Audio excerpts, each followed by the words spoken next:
ಸವಿಸ್ತಾರ Kannada YouTube ಚಾನಲ್ಗೆ ಮಕ್ಕಳೇ ಎಲ್ರಿಗೂ ಸ್ವಾಗತ.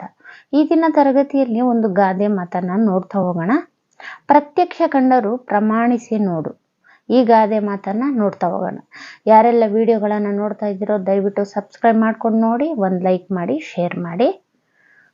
ಮೊದಲಿಗೆ ಗಾದೆ ಮಾತಿನ ಬಗ್ಗೆ ಒಂದೆರಡು ವಾಕ್ಯಗಳನ್ನು ಬರಿಬೇಕಾಗುತ್ತೆ.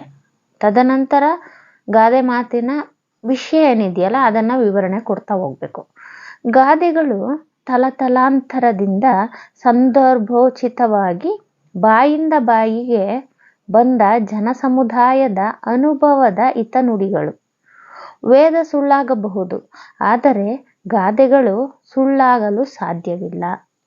ಬಹುತೇಕ ಸಂದರ್ಭಗಳಲ್ಲಿ ಮನುಷ್ಯ ಅಚಾತುರ್ಯದಿಂದ ಅನೇಕ ಸಲ ತಪ್ಪು ತೀರ್ಮಾನವನ್ನು ತೆಗೆದುಕೊಳ್ಳುತ್ತಾನೆ. ತಾನು ನೋಡಿದ್ದೇ ಸರಿ, ತಾನು ಕೇಳಿದ್ದೇ ಸರಿ ಎಂದು ಪರಾಮರ್ಶಿಸದೆ ತಾಳ್ಮೆಗೆಟ್ಟು ಹೀನ ಪರಿಸ್ಥಿತಿಯನ್ನು ತಂದುಕೊಳ್ಳುತ್ತಾನೆ. ನಮ್ಮ ಈ ಸಮಾಜದಲ್ಲಿ ತಲೆಯ ಮೇಲೆ ಒಡೆದು ತಪ್ಪನ್ನು ಸರಿ ಎಂತಲೂ ಸುಳ್ಳನ್ನು ಸತ್ಯವೆಂತಲೂ ನಂಬಿಸುವ ಜನರಿದ್ದಾರೆ. ಇಂತಹ ಸನ್ನಿವೇಶವನ್ನು ಕೂಡ ಸೃಷ್ಟಿಸಬಹುದು.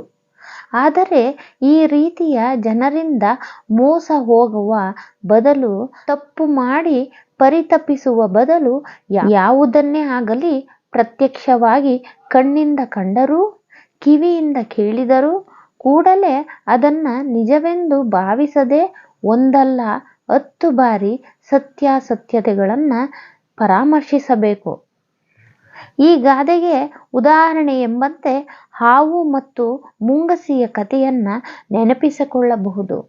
ಮಗುವನ್ನು ಹಾವಿನಿಂದ ಪಾರು ಮಾಡಿದ ಮುಂಗುಸಿಯ ರಕ್ತವಾಗಿದ್ದ ಮುಖವನ್ನು ನೋಡಿದ ಮಗುವಿನ ತಾಯಿ ತನ್ನ ಮಗುವನ್ನು ಮುಂಗುಸಿಯೇ ಕೊಂದು ಹಾಕಿದೆ ಎಂದು ತಪ್ಪು ನಿರ್ಧಾರ ತೆಗೆದುಕೊಂಡು ಮುಂಗುಸಿಯನ್ನು ತನ್ನ ತುಂಬಿದ ಕೊಡವನ್ನು ಮುಂಗುಸಿಯ ತಲೆಗೆ ಜೋರಾಗಿ ಹೊಡೆದು ಕೊಂದು ಹಾಕಿ ನಂತರ ಮನೆಯ ಒಳಗೆ ಹೋಗಿ ನೋಡಿದರೆ ಮಗು ತೊಟ್ಟಿಲಲ್ಲಿ ಕಿಲಕಿಲನೆ ಆಟವಾಡುತ್ತಿದ್ದುದನ್ನು ನೋಡಿ ನಾನೆಂತಹ ತಪ್ಪು ಮಾಡಿದೆ ಎಂದು ಪರಿತಪಿಸಿದಳು.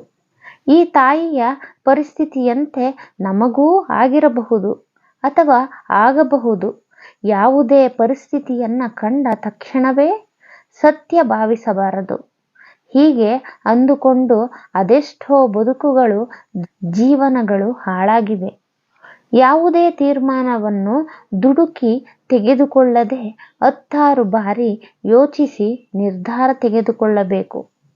ಏಕೆಂದರೆ ದುಡುಕಿ ತೆಗೆದುಕೊಂಡ ನಿರ್ಧಾರಗಳಿಂದ ಕಳೆದುಕೊಂಡ ವಸ್ತು ಮತ್ತೆ ಬಾರದು. ನೋಡಿ ಮಕ್ಕಳೇ, ಇಂದಿನ ತರಗತಿಯಲ್ಲಿ ಪ್ರತ್ಯಕ್ಷ ಕಂಡರೂ ಪ್ರಮಾಣಿಸಿ ನೋಡು ಎಂಬ ಗಾದೆ ಮಾತನ್ನ ನೋಡಿದ್ವಿ. ಅಂದರೆ ಕಣ್ಣಾರೆ ನಾವು ಕಂಡದ್ದನ್ನು ಸತ್ಯ ಅಂತ ನಾವು ನಂಬಬಾರದು. ಅದನ್ನು ಒಂದಲ್ಲ 10 ಬಾರಿ ಯೋಚನೆ ಮಾಡಬೇಕು. ಯಾಕಂದರೆ ಹಾಗೆ ಕಂಡದ್ದನ್ನು ನಾವು ಸತ್ಯ ಅಂತ ಭಾವಿಸಿ ತಪ್ಪು ನಿರ್ಧಾರಗಳನ್ನು ತೆಗೆದುಕೊಂಡ್ರೆ ನಾವು ಕಳೆದುಕೊಂಡಂತಹ ವಸ್ತುವಾಗಲಿ ವ್ಯಕ್ತಿಯಾಗಲಿ ಮತ್ತೆ ಸಿಗೋದಿಲ್ಲ. ಹಾಗಾಗಿ ಮಕ್ಕಳೇ, ಯಾವುದನ್ನಾಗಲಿ ಕಂಡಂತಹ ವಿಷಯವನ್ನು ಪರಾಮರ್ಶಿಸಿ ಯೋಚನೆ ಮಾಡಿ ನಿರ್ಧಾರಗಳನ್ನು ತೆಗೆದುಕೊಳ್ಳಿ ಅಂತ ಹೇಳ್ತಾ ಮತ್ತೊಂದು ಹೊಸ ವಿಷಯದೊಂದಿಗೆ ಮತ್ತೊಂದು ವಿಡಿಯೋದಲ್ಲಿ ಸಿಗ್ತೀನಿ. ಅಲ್ಲಿವರೆಗೆ ನಮಸ್ಕಾರ.